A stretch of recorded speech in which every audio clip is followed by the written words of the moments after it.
ಸದಾ ಬಣ ಬಡಿದಾಟದಿಂದ ಸದ್ದು ಮಾಡುತ್ತಿದ್ದ ರಾಜ್ಯ ಬಿಜೆಪಿಯಲ್ಲಿ ಸದ್ಯದಲ್ಲೇ ದೊಡ್ಡ ಬದಲಾವಣೆಯಾಗುತ್ತಾ ಯತ್ನಾಳ್ ಟೀಮ್ನಲ್ಲಿದ್ದವರು ಕಾಂಗ್ರೆಸ್ಗೆ ಹೋಗ್ತಾರಾ ಅಂತ ಹೇಳಲಾಗ್ತಾ ಇದೆ.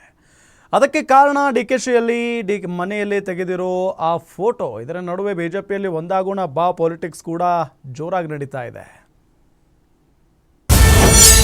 ಎಸ್ಟಿಎಸ್ ಹೆಬ್ಬಾರ್ ಹಾದಿ ಹಿಡಿತಾರ ರೆಬಲ್ಸ್.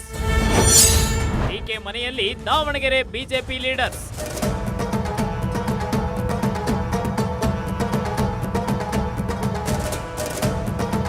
ಬಿಜೆಪಿಯಲ್ಲಿ ಒಳಜಗಳ ಇರೋದು ಸದ್ಯ ಎಲ್ರಿಗೂ ಗೊತ್ತಿರೋ ವಿಚಾರನೆ.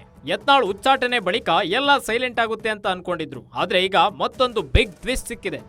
ಇಷ್ಟು ದಿನ ಯತ್ನಾಳ್ ಟೀಮ್ನಲ್ಲಿ ಕಾಣಿಸಿಕೊಂಡಿದ್ದ ಮಾಜಿ ಸಂಸದ ಜಿಎಂ ಸಿದ್ದೇಶ್ವರ್, ಹರಿಹರ ಬಿಜೆಪಿ ಶಾಸಕ ಬಿಪಿ ಹರೀಶ್ ಡಿಕೆಶಿ ಮನೆಯಲ್ಲಿ ಕಾಣಿಸಿಕೊಂಡಿದ್ದಾರೆ.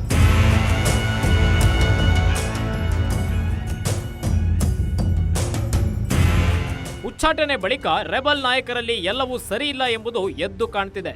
ರೆಬಲ್ ಬಣದಲ್ಲಿ ಗುರುತಿಸಿಕೊಂಡಿದ್ದ ಹರಿಹರದ ಶಾಸಕ ಬಿಪಿ ಹರೀಶ್ಗೆ ಹೈಕಮಾಂಡ್ ಶೋಕಾಸ್ ನೋಟಿಸ್ ಕೊಡುವುದರ ಮೂಲಕ ಶಾಕ್ ಕೊಟ್ಟಿತ್ತು. ನೋಟಿಸ್ ನಂತರ ಕೊಂಚ ಮಟ್ಟಿಗೆ ಸೈಲೆಂಟ್ ಆಗಿದ್ದ ಬಿಪಿ ಹರೀಶ್ ನಿನ್ನೆ ಏಕಾಏಕಿ ಮಾಜಿ ಸಂಸದ ಸಿದ್ದೇಶ್ವರ್ ಜೊತೆ ಡಿಕೆ ಶಿವಕುಮಾರ್ನ ಭೇಟಿ ಮಾಡಿದ್ದು ರಾಜ್ಯ ರಾಜಕಾರಣದಲ್ಲಿ ಸಂಚಲನ ಸೃಷ್ಟಿಸಿದೆ. ಈಗಾಗಲೇ ಎಸ್ಟಿ ಸೋಮಶೇಖರ್ ಹಾಗೂ ಶಿವರಾಮ್ ಹೆಬ್ಬಾರ್ ಬಿಜೆಪಿಯಲ್ಲೇ ಇದ್ರೂ ಕೂಡ ಕಾಂಗ್ರೆಸ್ ಪರವಾಗಿಯೇ ಮಾತಾಡ್ತಿದ್ದಾರೆ. ಕಾಂಗ್ರೆಸ್ ಕಾರ್ಯಕ್ರಮದಲ್ಲಿ ಭಾಗಿಯಾಗ್ತಾ ಇದ್ದಾರೆ. ಈಗ ಸಿದ್ದೇಶ್ವರ್ ಹಾಗೂ ಹರೀಶ್ ಕೂಡ ಅದೇ ಹಾದಿ ಹಿಡಿತಾರ ಅನ್ನೋ ಅನುಮಾನ ಮೂಡ್ತಿದೆ. ಕೇಸರಿ ಪಡೆಯಲ್ಲಿ ಒಂದಾಗೋಣ ಬಾ ಪಾಲಿಟಿಕ್ಸ್. ರೆಬಲ್ಸ್ ಜೊತೆ ರಾಜಿಗೆ ಮುಂದಾದ್ರ ಬಿಜೆಪಿ ರಾಜ್ಯಾಧ್ಯಕ್ಷ.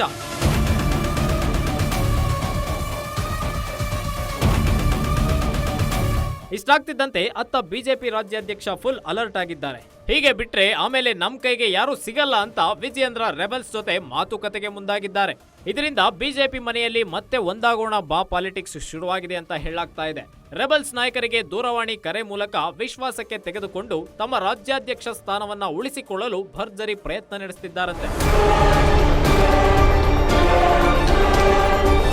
ಡಿಕೆ ಶಿವಕುಮಾರ್ನ ಭೇಟಿಯಾಗೋದ್ರ ಮೂಲಕ ಬಿಪಿ ಹರೀಶ್, ಸಿದ್ದೇಶ್ವರ್ ಹೈಕಮಾಂಡ್ಗೆ ಎಚ್ಚರಿಕೆ ಸಂದೇಶ ರವಾನೆ ಮಾಡಿದ್ರೆ, ಇತ್ತ ಬಿವೈವಿ ಆಪ್ತರು ಇದೇ ಸರಿಯಾದ ಅಸ್ತ್ರ ಎಂದು ಸಿಕ್ಕ ಅವಕಾಶವನ್ನ ಸದುಪಯೋಗ ಪಡಿಸಿಕೊಳ್ಳಲು ಮಾಸ್ಟರ್ ಪ್ಲಾನ್ ಮಾಡುತ್ತಿದ್ದಾರೆ.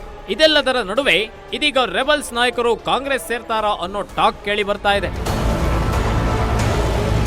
ಕವನ Shivanna, political bureau, guarantee news, Bengaluru.